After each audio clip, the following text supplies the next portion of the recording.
கொத்தமல்லி இலைகளை நம்ம அன்றாட சமையலுக்கு அதிகமாக பயன்படுத்துகிறோம். ரசம், சட்னி, வெரைட்டி ரைஸு, குழம்பு, கிரேவி ஐட்டம்ஸ்க்கு எல்லாத்துக்குமே இந்த கொத்தமல்லி இலைகள் அதிகமாக பயன்படுத்துகிறோம். முக்கியமாக இந்த டிப்ஸ் வேலைக்கு போகிறவங்களுக்கும், அதிகமாக பக்கத்தில் கடை இல்லை, ரொம்ப தூரமாக இருக்குது, வாரத்துக்கு ஒருக்கா தான் மார்க்கெட் போகிறவங்களுக்கும் ரொம்ப யூஸ்ஃபுல்லாக இருக்கும்.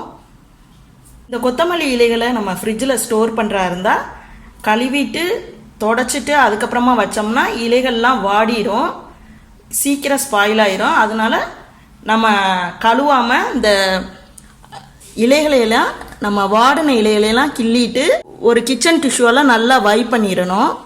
கொத்தமல்லி இலைகளை ஸ்டோர் பண்ணுறதுக்கு இந்த அலுமினியம் ஃபாயில் பேப்பரே போதும். இந்த வேர் பகுதியெல்லாம் நீங்கள் கிள்ளி எறிய வேணாம், அப்படியே வைங்க, ஒன்றும் ஆகாது. இந்த மாதிரி சுருட்டிக்கிறணும்.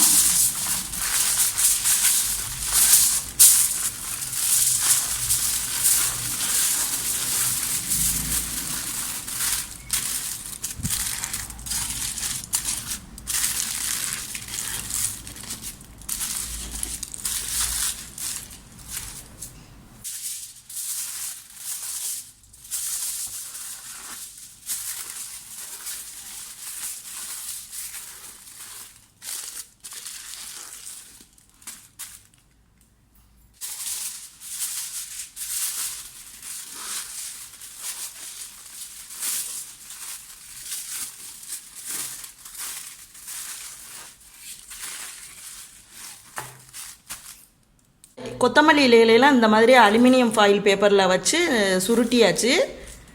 இதை ஒரு பிளாஸ்டிக் பேப்பரில்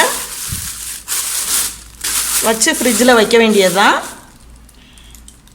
அதிகபட்சம் ஒரு 10 நாள் வரையும் இருக்கும். அப்பப்போ சமையலுக்கு நம்ம சட்னி, ரசம், எல்லா சமையலுக்கும் கிரேவி ஐட்டம்ஸ் எல்லாத்துக்கும் யூஸ் பண்ணிட்டோம்னா அந்த 10 நாளுக்குள்ளவே நம்மளுக்கு முடிஞ்சிடும். 10 நாளுக்கு அதிகமாக வச்சிங்கன்னா நீங்கள் இலைகள்லாம் பழுத்து போயிடும். அதனால் இந்த 10 நாளுக்குள்ளவே நம்ம சமைச்சிடலாம். அது மாதிரி நம்ம வாங்கிட்டு வரும்போதே இந்த கொத்தமல்லி இலையெல்லாம் ரொம்ப ஃப்ரெஷ்ஷானதாக இருக்கணும். கொத்தமல்லி இலைகள் மட்டும் இல்லை, புதினா இலைகள், கருவேப்பிலை, வெந்தயக்கீரை, அரைக்கீரை, இந்த மாதிரி எந்த வகை கீரையாக இருந்தாலும் இந்த மாதிரியே நீங்கள் ஸ்டோர் பண்ணி வச்சுக்கிடலாம்.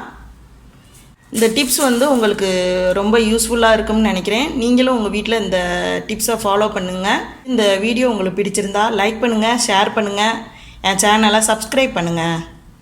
தேங்க்யூ.